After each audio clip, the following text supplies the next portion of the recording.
Episode start होता है चिन की जोरदार तैयारी से जो वो कुंफू जीतने के लिए कर रही थी और ये प्रिपरेशन हानचू के सुपरविजन में हो रही थी। कुंफू टेस्ट 7 दिन के अंदर होने वाला है तो इतना टाइम नहीं था कि हानचू बेसिक से उसे कुंफू सिखाए। सो हानचू चिन को एक ऐसा मूव सिखाने के लिए कहता है जिससे वो हर कंटेस्टेंट को हरा सकती है। चिन एक मूव से जीत के इस लालच में आ जाती है और ओबीडियंटली हानचू के हर ऑर्डर को फॉलो करने लगती है।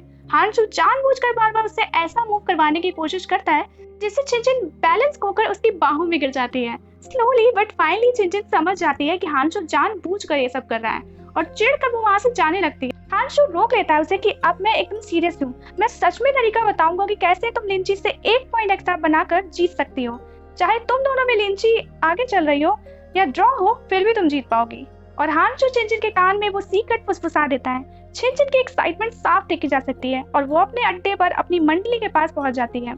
जब उन स्टोरी टेलर्स को पता चलता है कि आज के डिस्कशन का टॉपिक क्राउन प्रिंसेस सिलेक्शन है, फिर से उनकी धड़कनें हिल जाती हैं क्योंकि वो कैपेबल नहीं है जो वो चिन के क्राउन प्रिंसेस सिलेक्शन जैसे मेजर इवेंट से रिलेटेड कोई एडवाइस दे पाए जिससे चिन जीत पाए।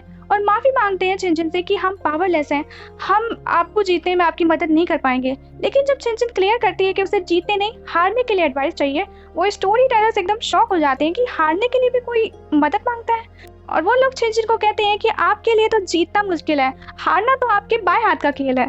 चिन कुछ ज्यादा ही कॉन्फिडेंट थी और कहती है कि मुझे लगता है कि मैं कुछ ज्यादा ही अच्छी हूँ और अगर मैं जीत गई तो मुझे सिर्फ कुंफू टेस्ट जीतना है, पर मेक श्योर करना है कि मैं लिटरेसी टेस्ट और पॉलिटिक्स के टेस्ट में हार जाऊं। स्टोरी टेलर्स के हिसाब से तो यहाँ एडवाइस की तो कोई नीड ही नहीं थी, पर फिर भी वो एक पीस ऑफ एडवाइस दे देते हैं कि बस आप जैसी है वैसी ही रहिएगा, आपको हारने से कोई नहीं रोक सकता। बट अदर साइड हानचू की तो मर्जी कुछ और ही थी, सो वो मिनिस्टर यांग से चिन की हेल्प करने को कहता है जिससे क्राउन प्रिंसेस सिलेक्शन वो जीत सके। मिनिस्टर यांग को चिन एज क्राउन प्रिंसेस एक सही कैंडिडेट नहीं लग रही थी अगर कंपेयर करें उसे चूचू से। बट जब हानचू क्लियर करता है कि चूचू के कंपैरिजन में चिन को कंट्रोल करना बहुत इजी है, अगर चिन क्राउन प्रिंसेस बन जाएगी तो वो आसानी से चिन के थ्रू हुआयान सिटी और यहाँ के लोगों पर अपना अधिकार जमा सकता है। सो मिनिस्टर यांग एज पर हानचू ऑर्डर तैयार हो जाती है चिन की हेल्प करने के लिए। सो बारी आ गई थी पहले टेस्ट की जो है literacy test. Mostly participant test paper को पढ़ने में लगे थे, वहीं चिन की नजर इधर से उधर से इधर देखने में लगी थी। जब पे हांग और उसकी नजर मिलती है तो सिर्फ शो के लिए वो लिखने का नाटक करने लगती है। चिन को बोरियत से नींद आने लगी थी और वो पे हांग से रिक्वेस्ट करती है कि क्या वो टाइम से पहले पेपर सबमिट नहीं कर सकती, और जवाब मिलता है बिल्कुल नहीं। सो किसी तरह वो सो के टाइम पास कर लेती है एंड टाइम खत्म होने पर ऐसे ही ब्लैंक पेपर पर एक फनी सी ड्राइंग बना के सबमिट कर देती है। और ये पेपर सबमिट करने वाला मिनिस्टर यांग के अंडर का ही ऑफिसर मिनिस्टर था और वो नजर बचा के चिन के फनी ड्राइंग्स पेपर को बदल देती है। और इसी के साथ मोस्ट अवेटेड कुंफू टेस्ट का भी दिन आ जाता है। ढोल भी बज रहे हैं, अखाड़ा भी तैयार है और सिटी ओनर चंगजू भी अपनी बॉडी के साथ वहाँ मौजूद है इस ऐतिहासिक कुंफू टेस्ट को विटनेस करने के लिए। Kung fu test officer kung fu test के रिगार्डिंग सारे पॉइंट्स को क्लियर करती हैं। इस कुंफू टेस्ट में टोटल 15 कंटेस्टेंट हैं और हर राउंड के दौरान जो भी जीतेगा उसे 1 पॉइंट मिलेगा एंड लास्ट में सबसे हाईएस्ट स्कोर किए हुए 2 लोग फाइनल में कम्पीट करेंगे और उनमें से ही कोई एक कुंफू टेस्ट का विनर होगा। सो पहला नंबर चिन का ही था। पहले राउंड में ही चिन के चेहरे पर डर क्लियरली शो होने लगा था। जीरो अपनी तरफ से उसे मोटिवेट करने की कोशिश कर रहा था पर उसका कोई इफेक्ट चिन पर हो नहीं रहा था। As per kung fu test rule, participant को राउंड से पहले डिस्क्लेमर साइन करना होता है जिसका मतलब ये है कि फाइट के दौरान अगर उनके साथ कुछ भी होता है तो इसकी रिस्पॉन्सिबिलिटी उन्हीं की होगी। डिस्क्लेमर साइन से चिन और भी ज्यादा घबरा जाती है। सो कुंफू टेस्ट को हारने की कंडीशन ये थी कि जो पहले डरेगा और कायरता दिखाएगा वो हार जाएगा, जो रूल्स को तोड़ेगा वो हार जाएगा, जो रिंग के बाहर पहले गिरेगा वो भी हारेगा, जो हार मान के ट्रूस बेल को बचा देगा वो भी हारेगा। और इसी के तहत कंपटीशन स्टार्ट होता है। चिन के हाथ कांप रहे थे। सामने वाला कॉम्पिटिटर अपने हथियार को जोरदार तरीके से चिन की तरफ बढ़ाती है। चिन इतना डर गई थी कि उसके पैर वहीं जम गए थे। उस कॉम्पिटिटर की तलवार बस उसके सामने आ चुकी थी, पर ये क्या। चिन डर से नीचे बैठ जाती है और वो लड़की उड़ते हुए धड़ाम से जमीन की धूल चाटते हुए दिखाई देती है। और फिर भी वो चिन की तारीफ करना नहीं भूलती कि थर्ड प्रिंसेस आप सच में बहुत फुर्तीली हैं। एंड मैं बता दूं कि ये सब थर्ड प्रिंसेस की चुस्ती फुर्ती का नतीजा नहीं था, बल्कि इसका क्रेडिट जाता है हानचू को। हानचू ने पहले ही इस कॉम्पिटिटर्स को सेटअप कर दिया था कि उसे इस राउंड में हारना है और सिर्फ हांशू ने नहीं, लिंची ने भी डील की हुई थी लोगों से चिनचिन को हराने के लिए नहीं, बल्कि हर राउंड में जिताने के लिए, जिससे चिनचिन फाइनल तक पहुंच जाए और उसे मौका मिल जाए चिनचिन से फाइट करने का। सिटी ओनर छंजू की जगह उनके अटेंडेंट को चिंता हो रही थी। उन्हें भी पता था कि लिंची घूस देकर चिनचिन को फाइनल में पहुंचाने की तैयारी कर रही है, और चिंता ये थी उन्हें कि एक बार चिनचिन फाइनल में पहुंच गई तो क्या हाल करेगी लिंची उसका। सिटी ओनर छंजू को टेंशन उतनी नहीं हो रही थी, क्योंकि उन्हें लग रहा था कि हांशू चिनचिन को हर्ट होते नहीं देख सकता। वो जरूर चिनचिन को किसी भी तरह से हार्म पहुंचने नहीं देगा। लिंची और हांशू के सपोर्ट से चिनचिन सारे राउंड स्मूथली जीती जा रही थी और फाइनल तक पहुंच जाती है। पहली बार लिंची चिनचिन की जीत से खुश नजर आ रही थी, बट लिंची और चिनचिन के इस फाइनल युद्ध में एक दिन का टाइम और है। रात हो चुकी थी। हांशू सो नहीं पा रहा था, परेशान था वो, क्योंकि उसे पता था कि चिनचिन परेशान है कल की उसकी और लिंची के फाइट के लिए। हांशू चिनचिन के मेंशन के बाहर चक्कर काट रहा था कि शायद चिनचिन की झलक मिल जाए उसे, पर सिर्फ झलक नहीं, पूरी चिनचिन ही उसके सामने आ जाती है। हांशू उसे एहसास दिलाता है कि कल का उसका लिंची के साथ कंपटीशन बहुत टफ होने वाला है, लेकिन चिनचिन को बस यही डर था कि उस लड़ाई में उसे ज्यादा दर्द ना सहना पड़े। हांशू हंसते हुए कहता है कि दर्द तो होगा ही। चिनचिन उसकी इस बात से और चिंता में आ जाती है कि क्या मैं मर जाऊंगी। एक तरफ हांशू उसे चिंता देता है, पर दूसरी तरफ उसे दूर भी करने की कोशिश करता है कि तुम थर्ड प्रिंसेस हो, वो इतना भी आगे नहीं बढ़ेगी। बस तुमने जो मन में सोचा है करने का, उसे याद रखना, ये पॉसिबल है कि तुम जीत सकती हो। और ये तक भी कह देता है कि अगर उसे डर लगे कि अब वो दर्द नहीं सह पाएगी, वो विथड्रॉ कर सकती है फाइनल से, और उसे इशारा भी दे सकती है कि उससे अब नहीं हो पाएगा, और वो उसके लिए ट्रू स्पेल बजा के फाइट को वहीं रोक देगा। लेकिन चिनचिन बिल्कुल मना कर देती है कि वो गिव अप नहीं करेगी, और छेनयुआन के लिए उसे लड़ना होगा, जिससे वो भी गिव अप ना करे खुद पर। हांशू चिनचिन को बताता है कि उसकी स्वानमून सिटी में ये मान्यता है कि अगर कोई पर्सन फुल मून की रात मून से कोई विश मांगता है तो वो पूरी हो जाती है। चिनचिन रिप्लाई करती है, तो फिर इतने सारे लोग अभी विश मांग रहे होंगे, क्या इतने लोगों के बीच मेरी विश पहुंच पाएगी? इस पे हांशू उसे मून के थोड़ा और पास ले आता है, जिससे उसकी विश और लोगों के कंपैरिजन में जल्दी पहुंच सके। सुबह की किरण हर तरफ बिखर चुकी थी, और छेनयुआन के मेंशन में एज यूजुअल उसका अटेंडेंट उसे इंसिस्ट कर रहा होता है कि चिनचिन का मैच देखने उसे जाना चाहिए। पर छेनयुआन की आज की प्रॉब्लम थी तेज धूप, जिससे उसे रैशेस हो सकते हैं, बट क्लियरली वो परेशान दिख रही थी चिनचिन के लिए, एंड वो जाना भी चाहती थी क्योंकि उसने कपड़े वगैरह सब पहन रखे थे बाहर जाने के लिए, पर कुछ तो था जो उसे रोक रहा था। सुमो भी छेनयुआन को मनाने की कोशिश करता है कि चिनचिन चाहती है कि वो उसका मैच देखने आए, पर छेनयुआन का कोई रिस्पॉन्स नहीं मिलता उसे। इवन वो वहां से स्टडी रूम चली जाती है मेडिकल बुक्स पढ़ने। मीनवाइल लिंची और चिनचिन का हाईली अवेटेड कंपटीशन स्टार्ट होने ही वाला था। भीड़ गॉसिप करना शुरू कर देती है कि आज लिंची, जो कभी चिनचिन से जीत नहीं पाई है, अब उसके कुंफू जाने के बाद जरूर अच्छे से बैंड बजाएगी थर्ड प्रिंसेस की। हांशू इरिटेट हो रहा था उनकी इस बकबक को सुन के। बाईजी इशारा समझ के हांशू के आसपास की भीड़ को साफ कर देता है। चिनचिन और लिंची के बीच वो डेडली डिस्क्लेमर साइन कराया जाता है। लिंची चिनचिन को कच्चा चबाने के लिए पूरी तरह रेडी दिख रही थी। चिनचिन भी अपना प्रोटेक्टर सूट पहन के खुद को तैयार कर लेती है। OMG, इतना फनी प्रोटेक्टर सूट मैंने पहले कभी नहीं देखा, सच्ची। चिनचिन ने इस सूट को पहन के किसी एग्जिस्टिंग रूल को नहीं तोड़ा था, इसलिए लिंची चाह कर भी अपोज नहीं कर पा रही थी इसे। फाइट स्टार्ट होते ही चिनचिन लिंची को अटैक करने से रोक देती है एंड सजेस्ट करती है कि क्यों ना इस बोरिंग फाइट के तरीके में कुछ नया ट्विस्ट लाए और स्लो मोशन फाइट करें।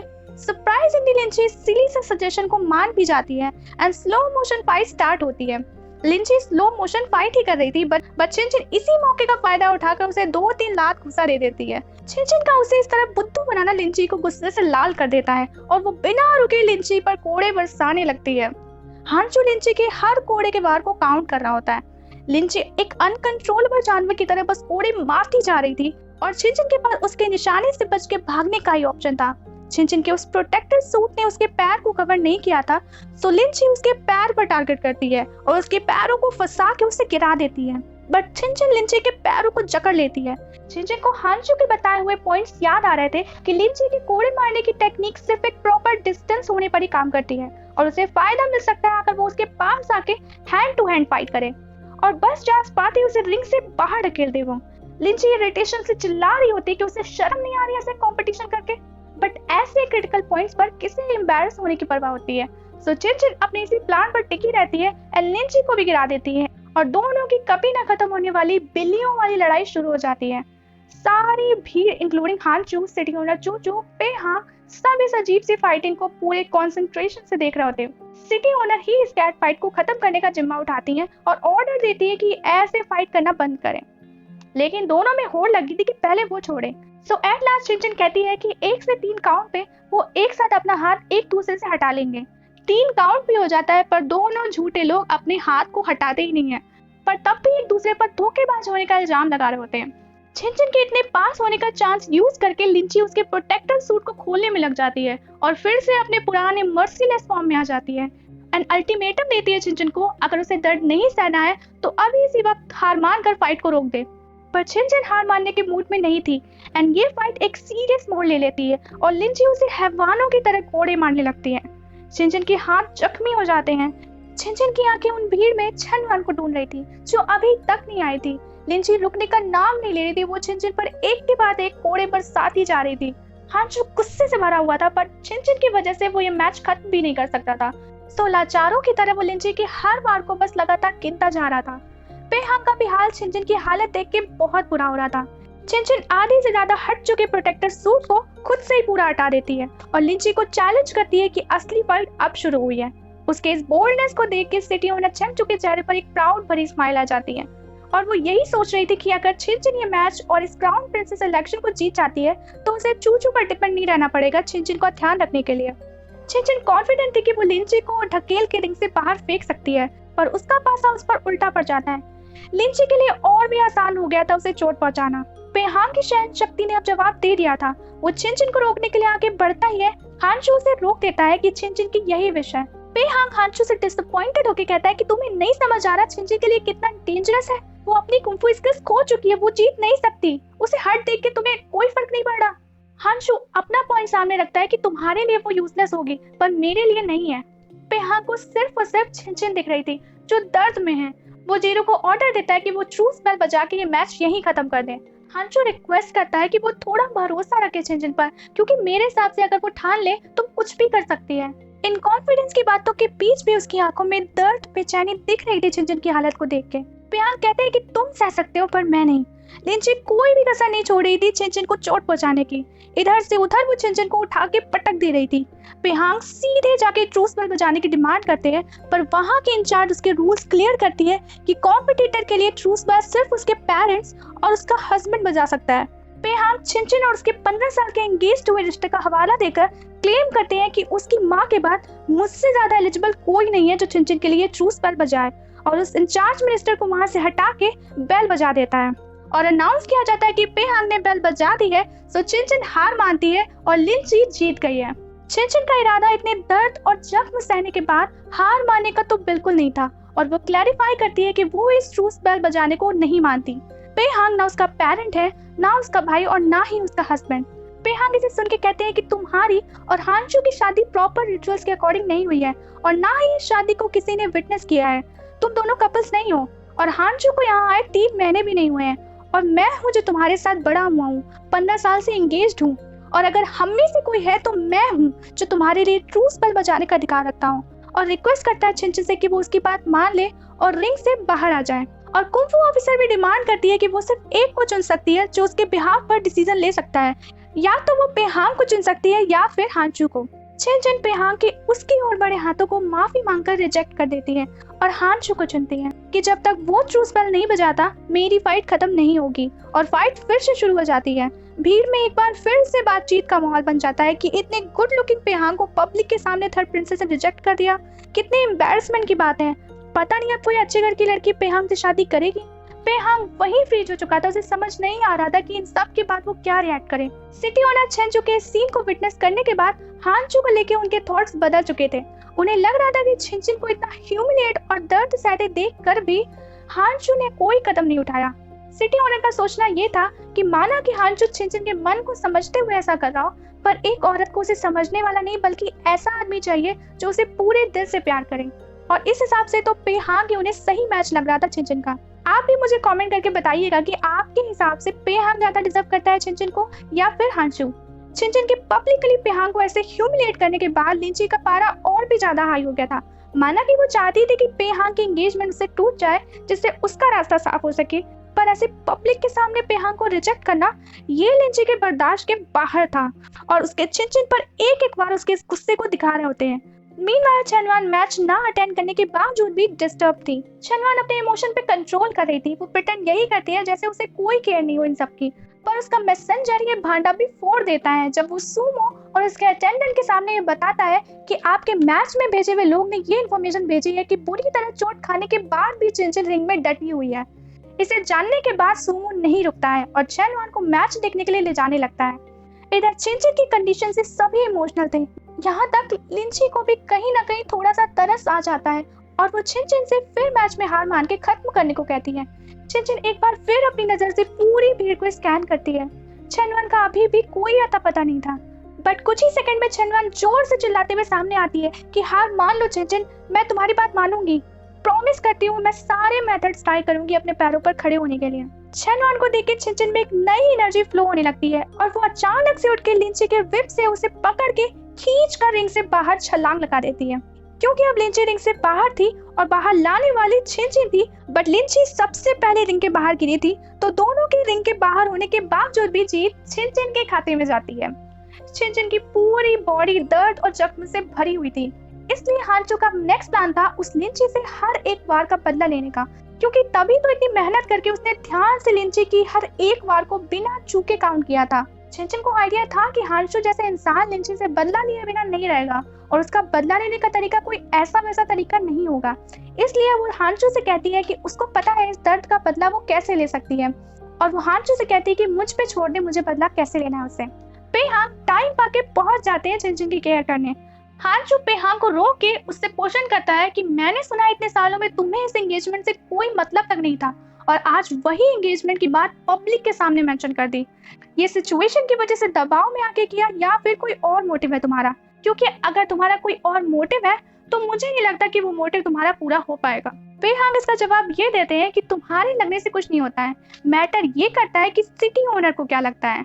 हांचो कहता है कि इसका मतलब तुम एडमिट कर रहे हो कि तुम्हें चिंचिन पसंद है, वही चिंचिन जिस पर तुमने ध्यान देना तब से शुरू किया जब से मैंने आकर उस पर अधिकार जमा लिया। मेरे हिसाब से ये सच्चा प्यार नहीं है। पेहांग मान लेता है कि माना मैंने पहले उसमें इंटरेस्ट नहीं दिखाया, पर अब मुझे उससे प्यार है। इस कन्फेशन के बाद पेहांग तो अपने रास्ते चले जाते हैं, पर हांचो को गुस्से से तिलमिलाते छोड़ देते हैं। आखिर उसके चिंचिन के प्यार का कन्फेशन उसने उसी के सामने किया था। बाईजी हांचो को एडवाइस करता है कि परेशान ना हो, जैसे ही हुआयान सिटी आप अपने अधिकार में लेंगे, थर्ड प्रिंसेस चिंचिन क्या पेहांग भी आपका हो जाएगा। इससे हांचो और भी चिढ़ जाता है कि चिंचिन तक तो ठीक है, पर पेहांग को वो क्यों अपना बनाना चाहेगा। हांचो को सिर्फ लड़कियों में इंटरेस्ट है, मोर स्पेसिफिकली चिंचिन में। सो इसी के साथ एपिसोड यहीं खत्म हो जाता है। आई होप आपको पसंद आया होगा। सो गाइस प्लीज सब्सक्राइब कर दीजिएगा, मुझे बहुत खुशी होती है जब मेरे सब्सक्राइबर बढ़ जाते हैं। इससे मुझे पता लग जाता है कि आप मुझसे सिर्फ आज के लिए ही नहीं, लंबे समय तक के लिए जुड़े रहना चाहते हैं। So please subscribe and like share comment भी कर दीजिएगा। सो अभी के लिए बाय बाय।